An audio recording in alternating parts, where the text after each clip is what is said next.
Hey, good morning, everybody. Derek here from Bomb Socks with more Bomb Bites, where we feast upon the words of Christ, one bite at a time. Last week, section 76, massive section. We spent one section was the entire week as we went through the 3 degrees of glory and everything with all of that. I hope you enjoyed that. If you didn't get a chance to see it, go back and watch them. There's some great things in section 76. So this week we are covering 77, 78, 79, and 80. So 4 sections, and they're a little bit less heavy in the doctrine.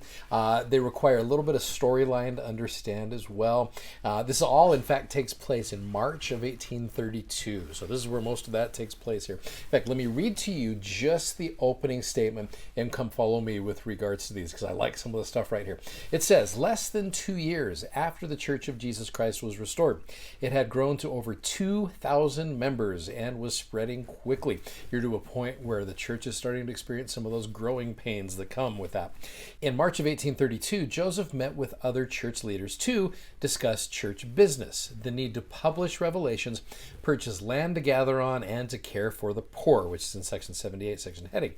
To meet these needs, the Lord called on a small number of church leaders to form what is called the United Firm, a group that would join their efforts to advance the cause of the Lord in these areas. In fact, let me pause for a minute right here. Now, this United Firm, I would invite you to just look at the other part of the Come Follow Me manual, because it actually tells you what the United Firm is, because that's kind of the context here. As you've got this growing church, you've got the needs that are growing as well.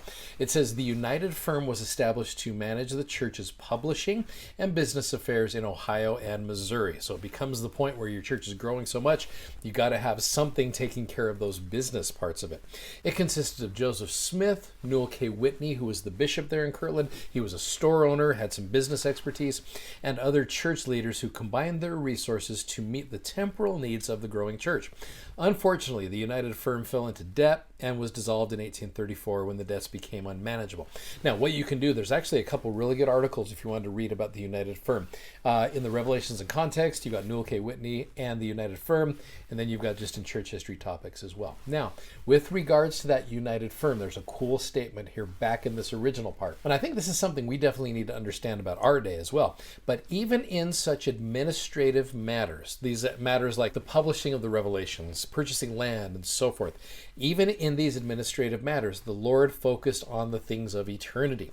Ultimately, the purpose of a printing press or a storehouse, like everything else in God's kingdom, is to prepare his children to receive a place in the celestial world and the riches of eternity.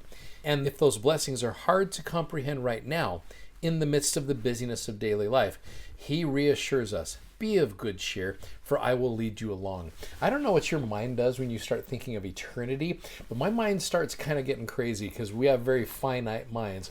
And so when you're starting to think of this no beginning and no ending to God's works, it really, I know it hurts my brain a little bit. So the Lord's purposes with even these administrative things is to help still build up the kingdom of God to a point where he can bless the lives of all of his children. I love that. I love the way the Lord takes these temporal things and it still turns around and blesses people's lives. I mean, you see all of the different business things that the church is involved with. It is to help build up the kingdom of God. And I testify to that. I know that's absolutely true. So anyway, I hope you enjoy that this week as we go through section 78 through 80. You're going to see the Lord's hand in all of this so well. Hey, thanks for watching. Thanks for subscribing. Thanks for sharing. See you tomorrow with section 77. Godspeed. Bye-bye.